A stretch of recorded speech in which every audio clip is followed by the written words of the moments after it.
అందరికీ వందనాలమ్మా. దేవునికి స్తోత్రాలు. ప్రత్యేకంగా సావిత్రమ్మకి వందనాలు, ఆమె ఓపికకు వందనాలు. హల్లెలూయా. తల్లి నిమ్మలంగా, మాట రాకపోయినా కూడా నిమ్మలంగా కూర్చొని బండలాగా నిలిచి ఉన్నది. దేవునికి మహిమ కలుగునుగాక. ఆమేన్.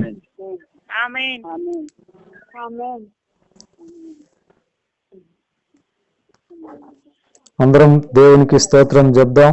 స్తోత్రం స్తోత్రం స్తోత్రం స్తోత్రం స్తోత్రం స్తోత్రం స్తోత్రం స్తోత్రం స్తోత్రం స్తోత్రం స్తోత్రం స్తోత్రం.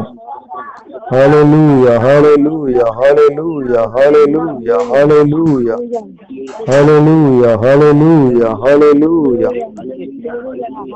యేసు రక్తమే జయం. ప్రియమైన యేసు ప్రభువా, నా ప్రతి పాపమును క్షమించి నా అంతరంగమును నీ రక్తముతో శుద్ధీకరించి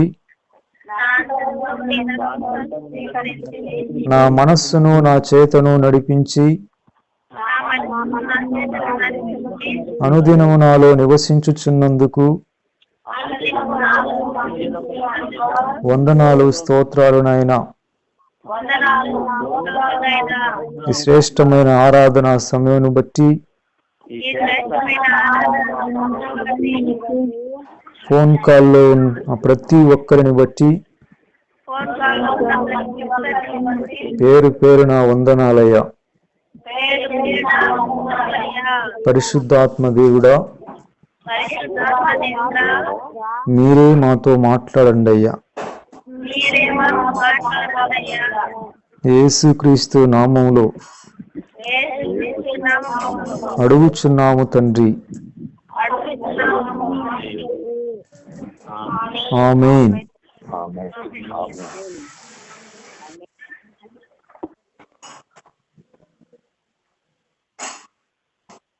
ప్రియమైన సహోదరులారా, ఈ సమయంలో ప్రభు గాయములను కట్టువాడు అనే మాట మీద దేవుని సందేశాన్ని విందాము. గుండె చెదరిన వారిని బాగు చేయువాడని, వారి గాయములన్నీయు కట్టుచున్న వాడని, వారి గాయములన్నీయు కట్టుచున్న వాడని. దేవునికి స్తోత్రము, గానము చేయుటయే మంచిది. యోబు గ్రంథము 5వ అధ్యాయము 18వ వచనములో, ఆయన గాయపరచి గాయమును కట్టును, ఆయన గాయము చేయును, ఆయన చేతులే స్వస్థపరచును. అందరూ పలకండిమ్మా. ఆయన గాయపరచి గాయమును కట్టును, ఆయన గాయము చేయును, ఆయన చేతులే స్వస్థపరచును.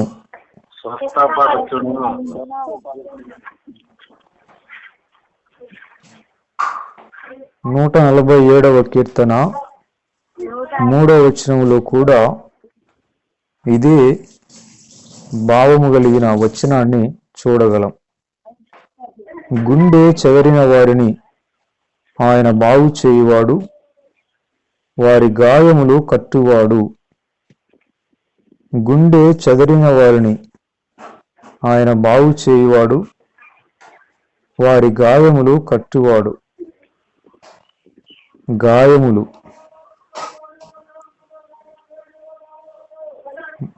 అనేక రకాలుగా శరీర సంబంధమైన, ఆత్మ సంబంధమైన, ప్రాణమునకు సంబంధించిన గాయాలు మనకు తగులుతాయి. అయితే ప్రభువు గుండె చెదిరిన వారిని బాగు చేస్తాడు, వారి గాయములను కడతాడు. మామూలుగా ప్రమాదంలో కింద పడితే, ఏదైనా ప్రమాదం జరిగితే, అనుకోకుండా ఏదైనా తగిలితే ఆ గాయాలు శరీర గాయాలు.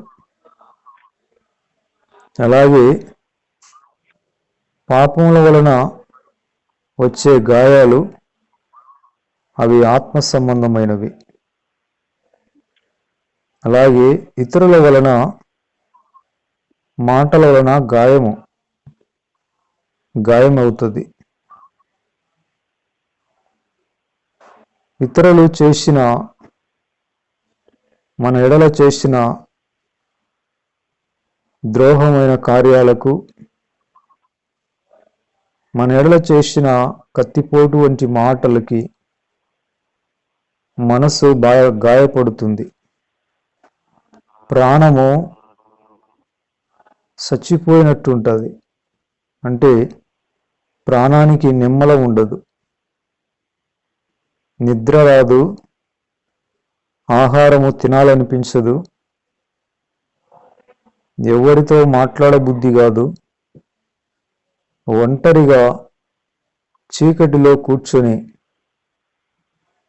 మౌనముగా నేల మీద పడి ఏమాత్రము ఉల్లాసము లేకుండా, నెమ్మది లేకుండా ఉంటారు.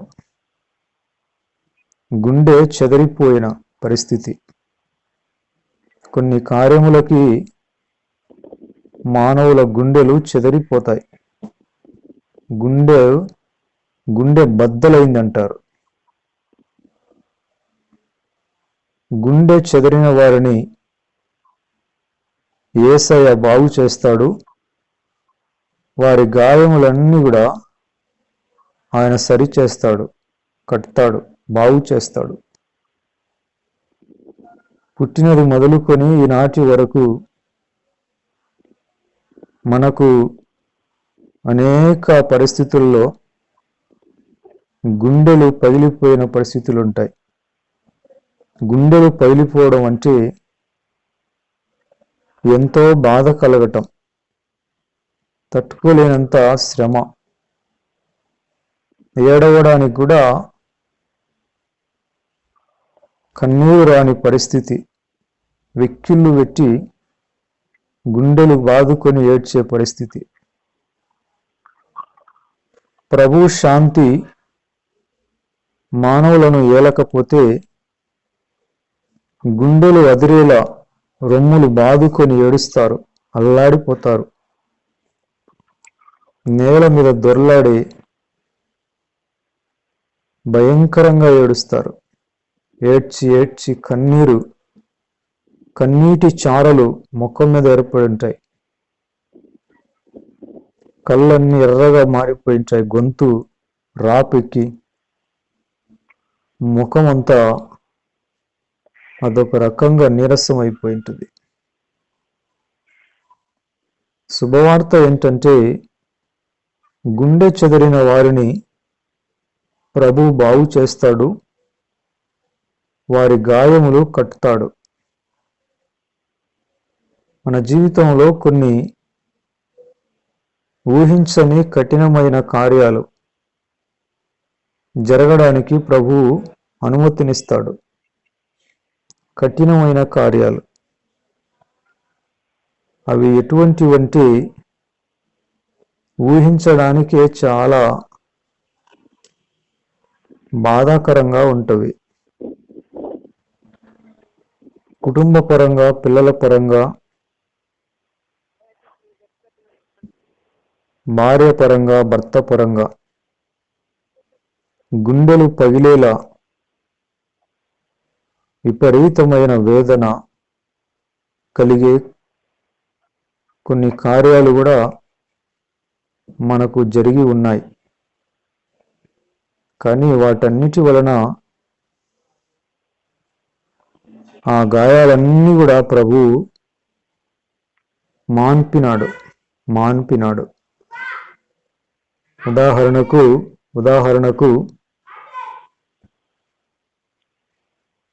ఉదాహరణకు యవనస్తులు ఇష్టపడిన వ్యక్తితో, అమ్మాయితో, అబ్బాయితో వివాహము జరగకపోతే, లేదు ఎంతో ఒకరి మీద ఒకరు ప్రమాణాలు చేసుకొని అబ్బాయికి విరోధంగా అమ్మాయి వేరే అతనితో జంపు జిలాని అయితే ఆ అబ్బాయి ఏమవుతాడు? ప్రభువు ఆదరణ, శాంతి, సమాధానము ఆ అబ్బాయిని, ఆ యవనస్తుని ఏలకుండా ఉంటే మానసికంగా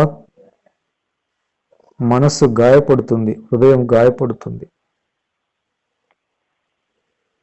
నేను కూడా అటువంటి పరిస్థితుల్లో నుండి ఇంచుమించు ఒక్కసారి కాదండి 3 సార్లు అటువంటి పరిస్థితుల నుండి నేను అద్భుతముగా తేరుకున్నాను. ప్రభువు నన్ను ఆదరించాడు, సమాధానపరిచాడు. బిల్లీ గ్రహం అనే దైవజనుడు కూడా ఇంచుమించు 2 సార్లు అటువంటి పరిస్థితుల్లో అమ్మాయిల నమ్మక ద్రోహం, వేరే వారిని వివాహం చేసుకోవటం వలన ఆ దైవజనుడు కూడా 2 సార్లు గాయపడ్డాడు. కానీ ప్రభువు ఆదరించాడు. ఒకటి ఏంటంటే, ఏదైనా జరగలేదంటే మంచి కోసమే అని, మేలుకరంగా ఉండటానికి ప్రభు ఆ విధంగా చేస్తాడని,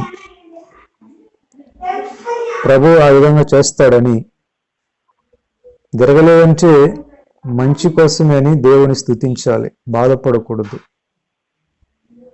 మా జీవితంలో కూడా నేను అనుకున్నవన్నీ ఇంతవరకు ఏది జరగలేదు. అనుకున్నది అనుకున్నట్టుగా ఏది జరగలేదండి. అయితే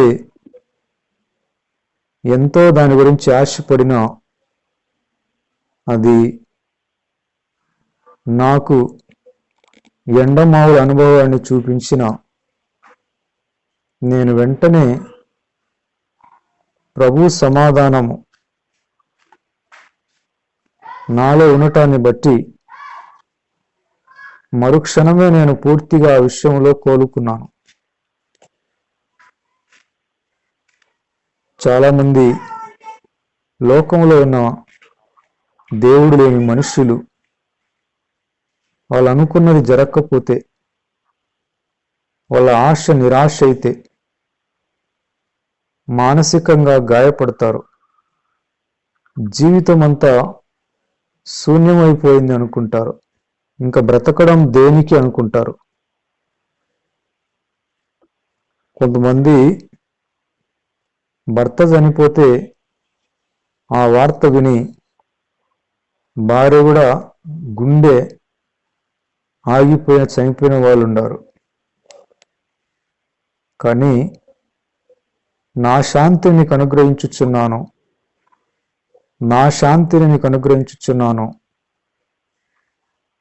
లోకంలో ఉండే శాంతి వేరు, ప్రభు ఇచ్చే శాంతి వేరు.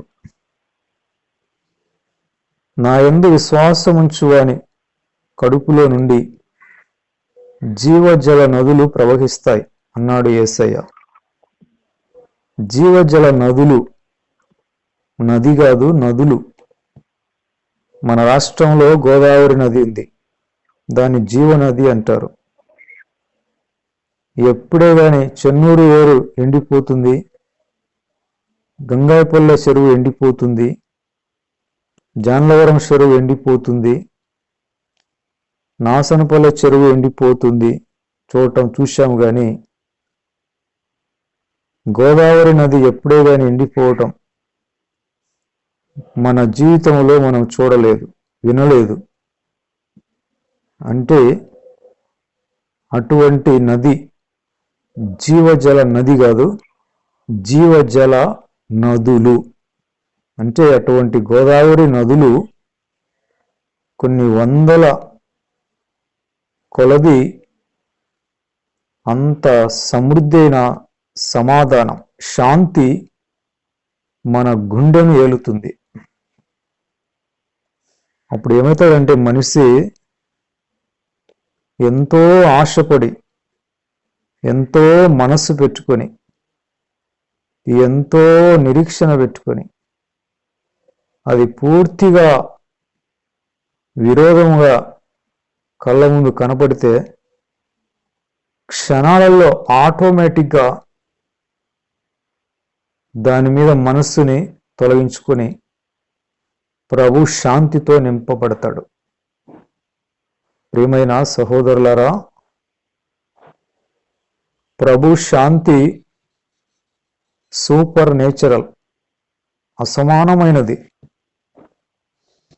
ఎవని మనస్సు నీ మీద ఆనుకొనునో వానిని నీవు పూర్ణశాంతి గలవాడిగా చేయుదువు. ఏలైనగా అతడు నీ యందు విశ్వాసం ఉంచి ఉన్నాడని యెషయా గ్రంథంలో నేను ఎప్పుడు వాక్యం చెప్తుంటాను. ఆ వాక్యం అంటే నాకు చాలా ఇష్టం. అన్ని ఇష్టమేలయ్యా, నీకు ఇష్టమే, మరి ఏం చేద్దాం. ఎవని మనస్సు నీ మీద ఆనుకొనునో వానిని పూర్ణశాంతి గలవానిగా చేయుదువు. ఏలైనగా అతడు నీ యందు విశ్వాసం ఉంచి ఉన్నాడని మనం యెషయా గ్రంథంలో 26వ అధ్యాయంలో చూడగలం. పూర్ణ శాంతి, కొరతలు కాదు, perfect peace, peace of perfect, సంపూర్ణమైన శాంతి. మనము దావీదు రాజు దగ్గరికి వెళ్తే దేవుడు దావీదుని నా ఇష్టానుసారమైన మనుష్యుడు అన్నాడు. దేవుడు ఏది చేసినా కూడా దావీదు మౌనముగా ఉంటాడు. నీవే దానిని చేసినావు గనుక నేను మౌనినైతిని అని అంటాడు. దేవుడు ఏది చేసినా కూడా దావీదుకి ఇష్టమే. తన ఆశలు నెరవేరాలని కానీ, తను అనుకున్నట్లు జరగాలని కానీ దావీదు ఎప్పుడు అనుకోడు. అబ్షాలోము చేతిలో నుండి తప్పించుకోవడానికి పారిపోతున్నప్పుడు ఆ షిమి అనే ఒక అతను దావీదు మీదకి రాళ్ళు రువ్వుచు తిడుతున్నాడు, నిందలు మోపుతున్నాడు, దూషిస్తున్నాడు, దావీదును రాళ్లతో కొడుతున్నాడు. దావీదు దగ్గర ఉండే మనుషులు అన్నారు, రాజా, వీడేంటి, వీడు సచ్చిన కుక్కలంటోడు, నిన్ను రాళ్లతో కొట్టడం, దూషించడం ఏంటి అయ్యా, నువ్వు ఆజ్ఞాపించు, ఒక్క ఈటతో వాడిని చంపేస్తా ఉన్నారు. రాజు అన్నాడు, దావీదు అన్నాడు, వద్దునైనా వద్దు. సరే, అతను అంటున్నాడు, మరి అతనికి ఎట్లుందో అన్నీలే. అతను అనే మాటలు శాపమునకు బదులుగా ప్రభు నన్ను దీవిస్తాడేమో, నన్ను కనికరిస్తాడేమో. ఒకవేళ మనకి ఎట్లుందో అతనికి అనుకోనిలే, మనకెందుకులే, అతని కర్మ అతను అనుభవిస్తాడు. ప్రభు నా శ్రమను లక్ష్య పెట్టునేమో, అతన్ని మీరేమనవాకండి, అనుకోనిలే, ఏమంటే ఇది మనకు శ్రమల కాలం, కానీ దేవుడు మన శ్రమను లక్ష్య పెడతాడేమో. ఒకవేళ నా మీద కనికరం చూపి నాకు మరలా యెరూషలేమును చూపిస్తే నేను యెరూషలేము వెళ్తాను. లేదు, నీ యందు నాకు ఇష్టం లేదంటే ఆయన చిత్తం, ప్రభువా నీ చిత్తమే అంటాను. నేను ఏ వాటి వాడిని? నిజంగా ఈ మాటలు మన హృదయాన్ని ఎంత స్థిరపరుస్తాయో, ఆదరిస్తాయో. మీకు నేను ఆ లేఖనాన్ని చూపించాలి, తప్పకుండా చూపిస్తాను. 2వ సమూయేలు, మీరు కూడా బైబిల్ ఉంటే చూడండి. 2వ సమూయేలు 16వ అధ్యాయము 11వ వచనంలో, నా కడుపును పుట్టిన నా కుమారుడే నా ప్రాణము తీయ చూచుచుండగా ఈ బెన్యామీనీయుడైన సిమి ఈ ప్రకారము చేయుట ఏమి ఆశ్చర్యము? వాని జోలి మానండి, యెహోవా వానికి సెలవిచ్చి ఉన్నాడేమో. వానిని శపించనీయండి, ప్రభువు నా శ్రమను లక్ష్య పెడతాడేమో.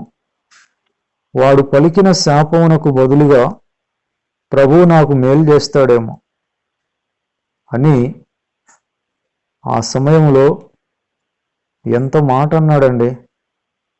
మీరు ఆ వాక్యాన్ని ధ్యానించండి మరలా ఒకసారి ఆరాధన అయిపోయిన తర్వాత. తన దగ్గర ఉండేవాళ్ళు సూర్యులు, బలమైన వాళ్ళు, ఒక్కొక్కరు 1000 మందిని కొడతారు వాళ్ళని వదిలితే. అంత బలం ఉండి కూడా ఆ ఒక్క మనిషిని అంటుంటే దావీదు మౌనంగా ఉన్నాడు. దూషిస్తున్నాడు, అతను దావీదును తిడుతున్నాడు. పక్కన ఉన్న వాళ్ళకి కోపం వచ్చింది. ఏంటయ్యా వాడు వాగేది అంటే, నాయనా అతనితో పని లేదులేండి, కానీలే అతను దూషించనీలే, దేవుడు నా శ్రమను లక్ష్య పెడతాడేమో, దేవుడు నా శ్రమను లక్ష్య పెడతాడేమో. అతను పలికిన శాపానికి బదులుగా నాకు మేలు చేస్తాడేమో, నాకు మేలు చేస్తాడేమో. నీ యందు నాకు ఇష్టం లేదు అంటే దేవుడు, సరే ఆయన చిత్తం, ఆయన చిత్తం ఆయన జరిగించుకొని, నేనే పాటి వాడును. ఏం మాటలండి ఇవి? ఎక్కడ దొరుకుతాయండి? ఏ గ్రంథంలో దొరుకుతాయి ఇటువంటి అద్భుతమైన మాటలు? కష్టాల్లో కూడా కడుపును పుట్టిన కుమారుడు తన మీదికి విరోధంగా లేస్తే దేవుని గురించి ఎంత చక్కగా, ఎంత అద్భుతంగా మాట్లాడుతూ ఉన్నాడు.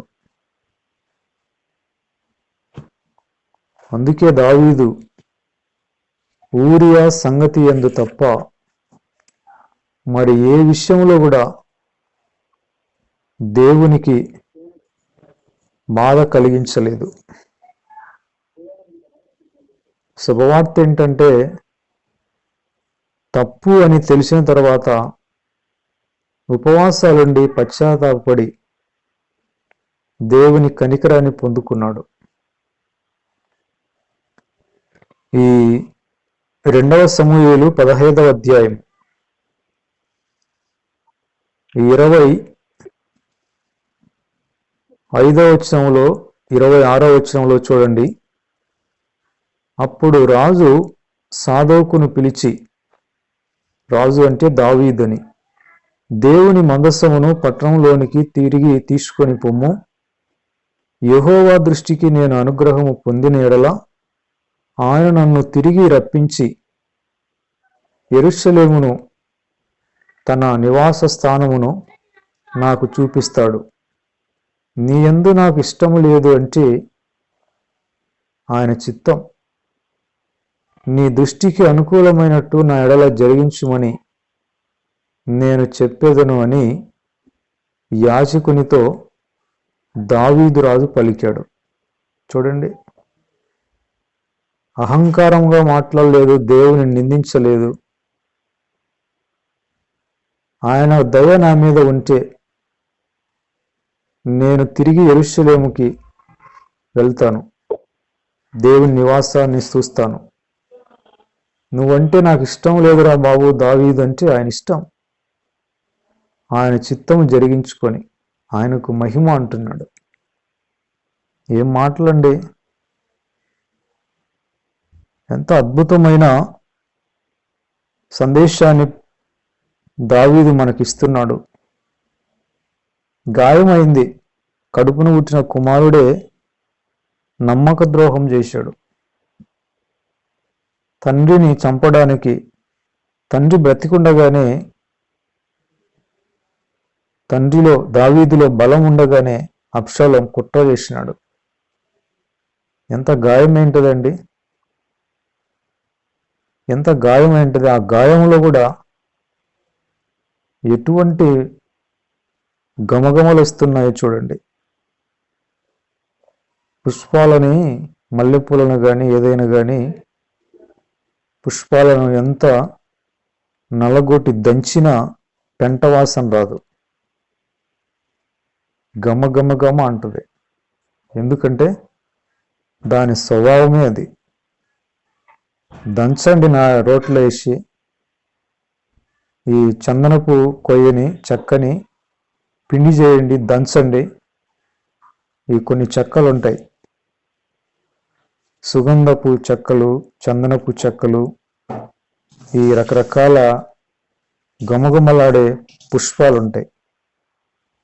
వాటిని ఎంత నలగొట్టినా, ఎంత దంచినా, పొడి పొడి వేసి పిప్పి చేసిన గమ గమ గమ గమ గమ అంటుంటాయి. ఏం కారణం అంటే వాటి స్వభావం అటువంటిది. మరి విశ్వాసులు కూడా విశ్వాసం రోడ్డున ముఖం వేలేసి ఈడ్చుకుంటూ పోయినా, యేసయ్యా స్తోత్రం, స్తోత్రం, యేసయ్యా స్తోత్రము, నాయన నీకే మహిమ, నీకే మహిమ, నీకే మహిమ, నీకే స్తుతి అంటారు. అరే అనాకురా, యేసయ్య మాట అనాకురా అంటే అనాకురా అనే కొద్దీ ఇంకా వస్తుంది. మనం రాత్రి చూసాం కదా స్టెఫన్ గురించి, ఎటువంటి అద్భుతమైన దర్శనాన్ని చూసినాడు స్టెఫను. ఆ మాట ఎత్తాకురా, యేసయ్య మాట ఎత్తాకురా, ఎత్తుతే నీ నిలువున కాల్చి పారేస్తానంటే నువ్వు కాల్చిన ఒకటే, గొంతు తీసిన ఒకటే, తలకాయ తీసిన ఒకటే. యేసు నామమే నాకు అద్భుతమైన మధురాతి మధురం. ఆ నామస్మరణలో నా నరాలు, మాంసము, ఎముకలు, రక్తాలు, కణాలు, కీళ్ళు అన్నీ పరవశంతో ఉప్పొంగుతున్నాయి. ఎవరిస్తారండి ఇంత సమాధానం? ఎన్ని డబ్బులు పెడితే, ఎన్ని కోట్లు పెడితే వస్తుంది? చాలామందికి శ్రమలు తట్టుకోలేక సమస్యలు ఎక్కువ ఆలోచించి ఆలోచించి ఆలోచించి ఆలోచించి ఆలోచించి మోర్ చింత, మోర్ చింత, మోర్ చింత, చింత కరో పోయి హాస్పిటల్లో కూర్చుంటారు. పిచ్చి హాస్పిటల్లో, మెంటల్ హాస్పిటల్లో చేరుకొని అక్కడ పిచ్చి పిచ్చేసి వేస్తూ ఉంటారు. నా జీవితంలో కూడా మనుషులు నన్ను ఫుట్బాల్ ఆడుకున్నారండి. కానీ దేవుడు నమ్మదగిన వాడు. నేను నమ్మకమైన వాడను కాకపోయినా ఆయన నమ్మదగిన వాడు. ముఖ్యంగా యవనస్తుల అమ్మాయిల విషయంలో ఫుట్బాల్ ఆడుకున్నారు నన్ను. దేవునికి స్తోత్రం, హల్లెలూయా. నేను నమ్ముకోకముందు చేసుకోవాలనుకున్న ఒక ఆమె జంపు జిలాని అయిపోయింది. అలాగే నమ్ముకున్న తర్వాత మా వాళ్ళు చేయాలనుకున్న ఆమె కూడా ఆ బాటే పట్టింది.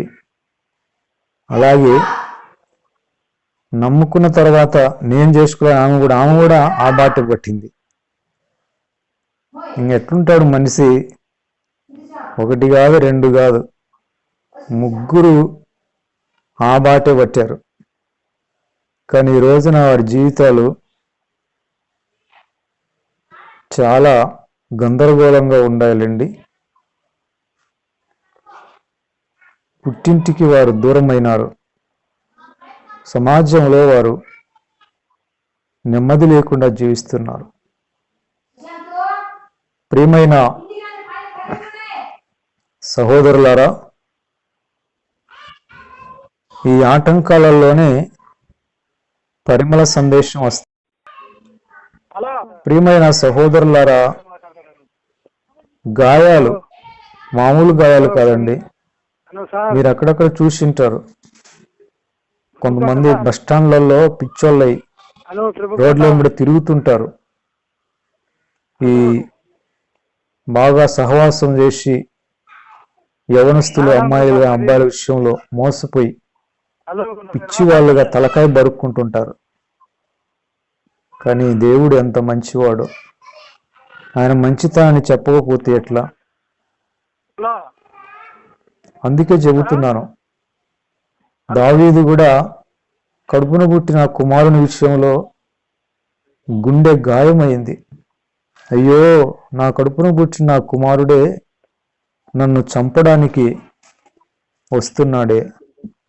చూడండి, మన కడుపున పుట్టిన పిల్లల్ని ఆ విధంగా చేస్తే ఎంత గాయమవుతుంది గుండె, ఎంత ఆవేదన చెందుతుంది. మనం కడుపున పుట్టిన పిల్లోళ్ళే మనల్ని బండబూతులు తిట్టారనుకోండి, ఎంత ఆవేదన కలుగుతుంది గుండెకి. మనలో ఎటువంటి వక్రమైన బుద్ధులు లేకపోయినా మనలను బండబూతులు తిట్టి అక్రమమైన తిట్లు తిడితే మనసు ఎంత గాయపడుతుందో, ఎంత అది చెప్పలేం. కానీ ప్రభు గుండె చెదిరిన వారిని బాగు చేస్తాడు, వారి గాయములను కడతాడు. మన గాయాలను కట్టినాడు గనుకనే మనం ఇక్కడ ఇంకా మనం బ్రతికి ఉన్నాం. ప్రియమైన సహోదరులారా, ఇటువంటివి అనేక గాయాలు ప్రభు మనల్ని బాగు చేసినాడు. సేవ సంబంధమైన గాయాలు, ప్రమాదాల వలన కలిగిన గాయాలు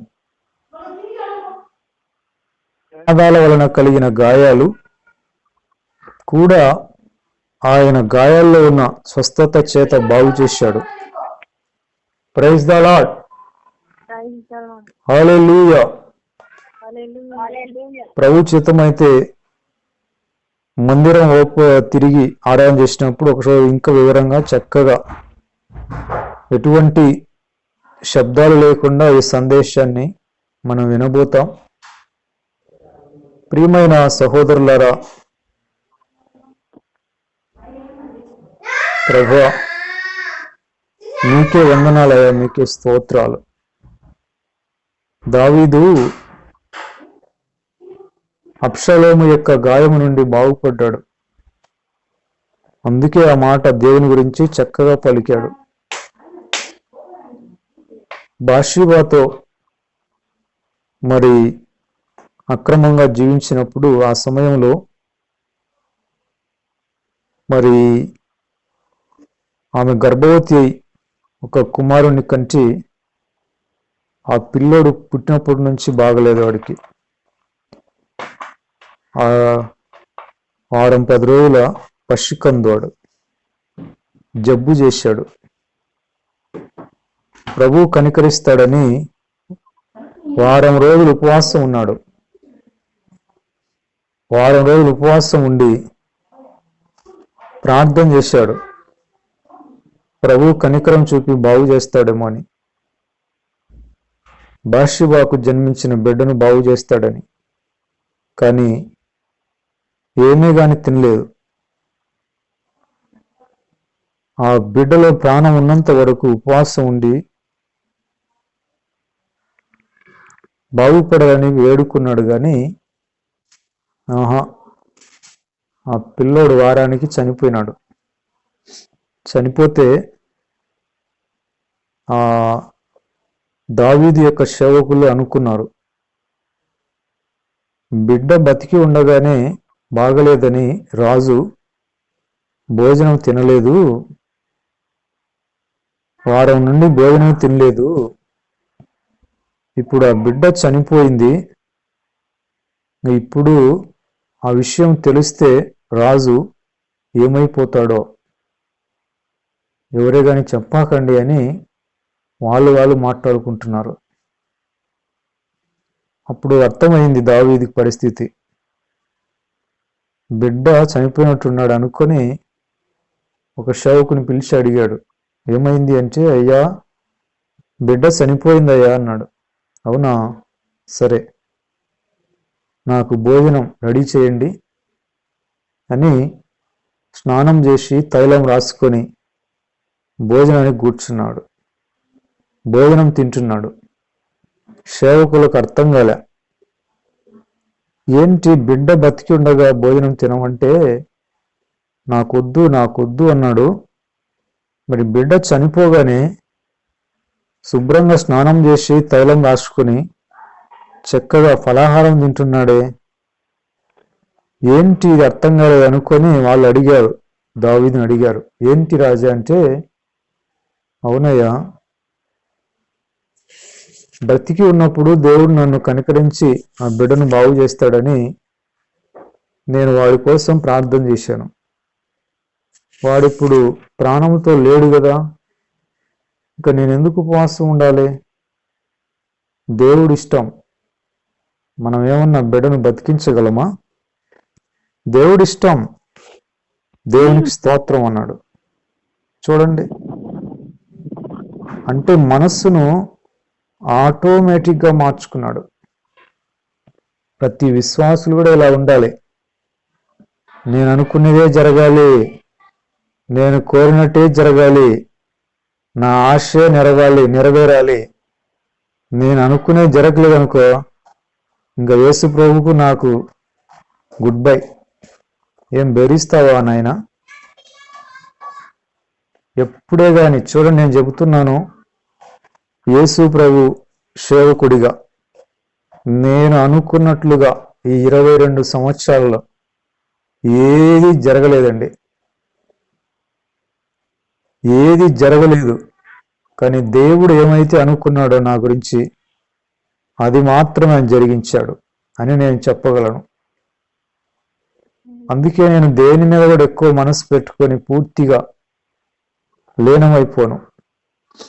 ఎందుకంటే తెలుసు ఇవన్నీ తాత్కాలికమైనవని. ఇవన్నీ కూడా పూర్తిగా వాటి మీద మనసు పెట్టుకుంటే బాధ పెడతారు, నిరాశపరుస్తారు. సెల్ ఫోన్ ఉందనుకోండి, సెల్ ఫోన్ని అపురూపంలాగా చూసుకొని ఎంతో దాన్ని ప్రేమిస్తే అది నీ కళ్ళ ముందే తొట్టిలో పడుతుంది. జేబులో పెట్టుకోంటావు, మర్చిపోయి పైన జేబులో అనుకోకుండా వంగుతావు, అది పోయి టపీమని తొట్టిలో పడుతుంది. నీ కళ్ళ ముందే అయ్యో నీళ్ళలో పడిపోయింది అని గుండె గుబేలమంటది. నా సెల్లు కష్టపడి సంపాదించిన అంటావు. దాని మీద మనసు పెట్టుకున్నావు కాబట్టి అది నీ గుండెను గాయం చేస్తుంది. వేటగాని బాణం నీ గుండెను చీల్చిందా, పెంచుకున్న బంధం నిన్ను వంచన చేసిందా. వేటగాని బాణం నీ గుండెను చీల్చిందా, పెంచుకున్న బంధం నిన్ను వంచన చేసిందా. ఎండిపోయిన ఏటిలో ఏ పడవ నడవదమ్మా, కూలిపోయిన గూటిలో ఏ పక్షి నిలువదమ్మా. ఎండిపోయిన ఏటిలో ఏ పడవ నడవదమ్మా, కూలిపోయిన గూటిలో ఏ పక్షి నిలువదమ్మా, కసిరే ఎండలు కాల్చక ముందే గూటికి చేరమ్మా, కసిరే ఎండలు కాల్చక ముందే గూటికి చేరమ్మా, ఆ గూడే యేసయ్యే నీ గమ్యము నా ప్రభువే.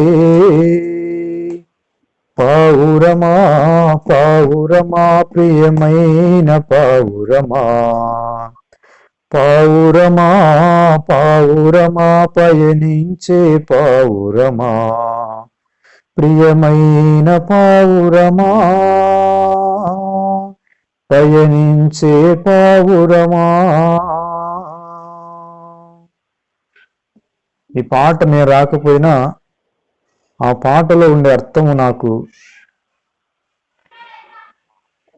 దేవుడు తెలియజేసినాడు.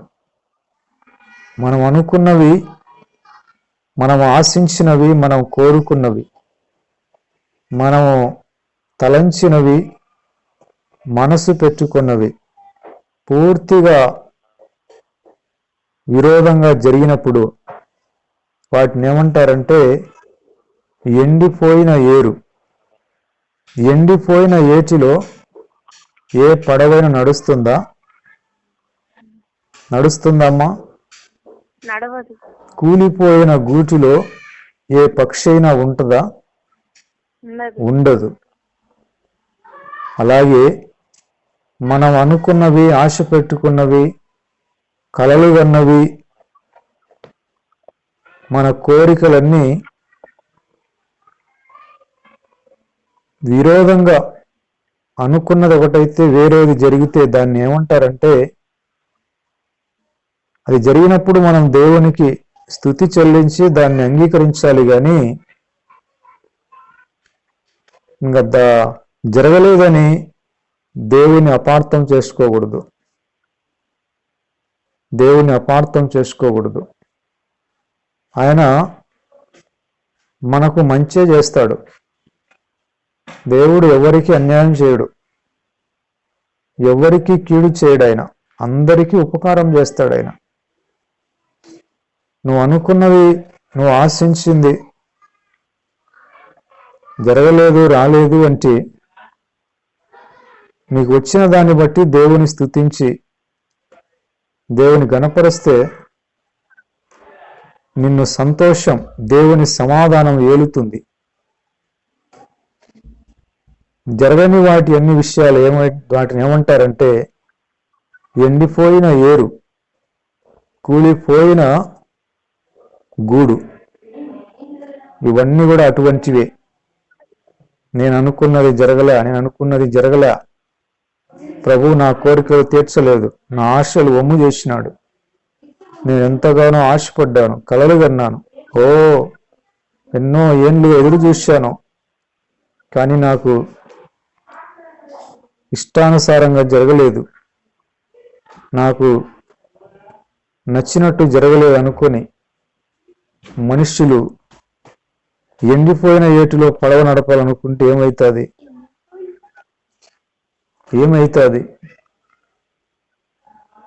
పడవ నడవలేదు. చాలామంది అనుకున్నది జరగలేదని నీళ్లు వేసుకోకుండా, స్నానం చేయకుండా, అన్నం వెనుక్కోకుండా తల దూకోరు, జిడ్డు ముఖం పెట్టుకొని గుడ్డలన్నీ మాసిపోయి ఉంటాయి. ఎవరితో మాట్లాడరు, బైబిల్ మీద అలుగుతారు, ప్రార్థన మీద అలుగుతారు, పాస్టర్ మీద అలుగుతారు, మందిరం మీద అలుగుతారు. ఏం నాయన అంత బాగా పోతుంటే, ప్రార్థనకు పోతుంటే ఏం నాయన ఆదివారం పోలేదంటే అంటారు. ఏం నాయనా అంటారు. చూడండి, ఎప్పుడే కానీ మనం అనుకున్నది జరగాలని ఎప్పుడు కలగనబాకండి. జరిగినా దేవునికి స్తోత్రం, జరగలేదా దేవునికి రెండంతల స్తోత్రాలు చెప్పాలి. ప్రత్యక్ష సాక్షిగా నేను చెబుతున్నాను కదండి, నా 22 సంవత్సరాల జీవితంలో నేను అనుకున్నది ఏది జరగలేదు. దేవుడు అనుకున్నది ప్రతిదీ నా జీవితంలో వాక్య ప్రకారం ఆధారంగా ప్రభు నాకు జరిగించాడు. అందులో నాకు ఎంతో క్షేమము, మేలు, సమాధానాన్ని ప్రభు ఇచ్చాడు. నేను 2006లో సంఘం లేక ఇంటి దగ్గర 1.5 సంవత్సరం ఏకాంతంగా ఉన్నాను. అండమాన్ నికోబార్ దీవులు వెళ్దామని అక్కడుండే ఒక పాస్టర్ నన్ను రమ్మంటుంటే ప్రార్థన చేశాను. 1 వారం రోజులు అడిగాను ప్రభువును. కానీ ప్రభు అన్నాడు, దాని గురించి ఏం చెప్పుకోకుండా నాగసాని పనుల గురించి ప్రార్థన చేయనైనా అన్నాడు. అంతే, ఒక్కసారి దాని మీద ఆశ పోయింది. అండమాన్ నికోబార్ దీవులు వెళ్ళాలని పూర్తిగా నేను ఊహించలేదు. నాగసానపల్లి అంటే నాకు పెద్దగా ఎప్పుడు పోయినని కాదు. మాది మఠం ఏరియా, మఠం ఏరియా. మఠం ఎప్పుడు పోయేవాడిని, అక్కడ ఆ ఏరియా తెలుసు. కానీ ఈ సత్రం ఏరియాలో సత్రం తెలుసు, కానీ పక్కపల్లె నాసనపల్లెలో ఎప్పుడే కానీ ఆ ఊరు పోయినని కాదు, చూసిన వాడిని కాదు. ఏదో ఎప్పుడో ఒకసారి పెళ్ళికి పోయాను, అంత తప్పితే ఎప్పుడు పోలేదు అక్కడికి. కానీ ప్రభు చెప్పినప్పుడు ఇంకా సరే ప్రభువా, మీ చిత్తమే జరుగునుగాక అన్నాను. ప్రియమైన సహోదరులారా, మనం అనుకున్నట్టు, మనం ఆశించినట్లుగా దేవుడు చేయడండి. దేవుడు అనుకున్నట్లుగా, దేవుడు ఆశించినట్లుగా రెండంతల ఆ అభిషేకంతో, ఆశీర్వాదాలతో ఆయన నింపుతాడు, అత్యధికంగా చేస్తాడు. కాబట్టి మనకుండే గాయాలన్నీ కూడా ప్రభు చిత్తంలో మానిపోతాయి. ఆయన గాయాలు కడతాడు. 3 ఆడపిల్లలు పుట్టినారా, ఒక్క మగపిల్లడనే ఇచ్చు కదా దేవుడు. వాళ్ళకే 3 మగపిల్లలు ఇచ్చాడు ఆ తాగుబోతు ఆయనకు. మేమింత నీతిగా ఉంటే మాకు 3 ఆడపిల్లలు. ఏంది ప్రభువా, ఏంది ప్రభు అంటే దేవునికి స్తోత్రం. అడిగింది ఇవ్వలేదంటే దేవునికి డబల్ స్తోత్రం చెప్పాలి. ఇచ్చితే ఒకటే స్తోత్రం, ఇవ్వకపోతే డబల్ చెప్పాలి. హల్లెలూయా. కాబట్టి యేసు ప్రభు గెత్సెమనే తోటలో ఇక కొన్ని నిమిషాలలో పాపాత్ముల చేతికి ఆయన పట్టబడతాడు, అప్పగించుకుంటాడు. వాళ్ళు వస్తున్నారు అక్కడి నుంచి. ఇక్కడ ప్రభువు, తండ్రి నీ చిత్తమైతే ఈ గిన్నె నా యొద్ద నుండి తొలగించుము అన్నాడు. వెంటనే అయినను నా ఇష్టము కాదు, నీ ఇష్టమే సిద్ధించునుగాక అన్నాడు. మనము మనుషులం. మనం రక్షణ పొంది ఆత్మను పొందినాము. ఇప్పుడు ఈ లోకంలో మన ప్రాణం ఉన్నంత వరకు శరీరము, ఆత్మ, శరీర జీవితం, ఆత్మ సంబంధమైన జీవితం రెండు కూడా పక్కపక్కలోనే ఉంటాయి. ఎప్పుడు మనం సరైన ఆలోచన చేస్తామని కాదు, శరీరంతో ఉన్నాము కనుక శరీర సంబంధంగా కూడా మనం ఆలోచన చేస్తాం. కానీ వెంటనే పరిశుద్ధాత్మని ద్వారా దేవుని చిత్తంలోనికి మన మనస్సును సమర్పించుకుంటాం. ఓ అట్లా కాదు, ఇది ప్రభువానికి స్తోత్రం అంటాం. అట్లా మనము ఎప్పటికప్పుడు మనస్సును సెట్ చేసుకోవాలి. నాది ఇదే, నేను ఇంతే, నేను మారను, నేను ఇంతే అనకూడదు. ఏ రకానికి ఆ రకం దేవునికి మనం లోబడాలి, దేవునికి లోబడాలి. ప్రభువు నలిగిన రెల్లును విరువడు, మకమకలాడుచున్న జనపనార ఒత్తిని ఆర్పడు. రెల్లు పుల్ల ఎలా ఉంటుందంటే, రెల్లు స్ప్రింగ్ లాగా ఉంటుంది, దానికి అది ఒక బెండులాగా ఉంటుంది రెల్లు. జమ్ము చూసారా మీరు? వంకలలో జమ్ము పెరిగి ఉంటుంది. జమ్ము అది ఎట్లుంటుందంటే ఈ పక్క కంటే ఆ పక్కకు వాళ్తుంది, ఈ పక్క కంటే ఈ వాళ్ళకు వాళ్తుంది. బెండు కాబట్టి పచ్చిది బెండు కాబట్టి ఎండిపోతే ఊరికి ఇరుగుతుంది. పచ్చి ఏందవుతుందంటే అది ఈ పక్కకు వాలిస్తే ఆ పక్కకు వాళ్తుంది, ఈ పక్కకు వాలిస్తే ఈ పక్కకు వాళ్తుంది. విశ్వాసులు కూడా ఎలా ఉండాలంటే దేవుడు ఏ పక్కకు వంచినా ఆ పక్కకు మనం వంగాలి, ఆ పక్కకు మన మనస్సును పెట్టుకోవాలి. లేదు ప్రభువా, నేను ఇంతే, నేను అడిగింది ఇస్తావా లేకపోతే నీకు నాకు సంబంధం లే అనకూడదు. దానివల్ల ఏమి లాభం వస్తుంది? మన ఇష్టము మన కష్టాన్ని తెస్తుంది. ఒక అతను అనుకుంటాడు, నల్లటతను, ప్రభువా నేను నల్లగా ఉన్నాను ప్రభువా, నాకు రేపు పెళ్ళి అయితే మంచి వైట్ ఉండే అమ్మాయిని పెళ్లి చేయి ప్రభువా అంటాడు.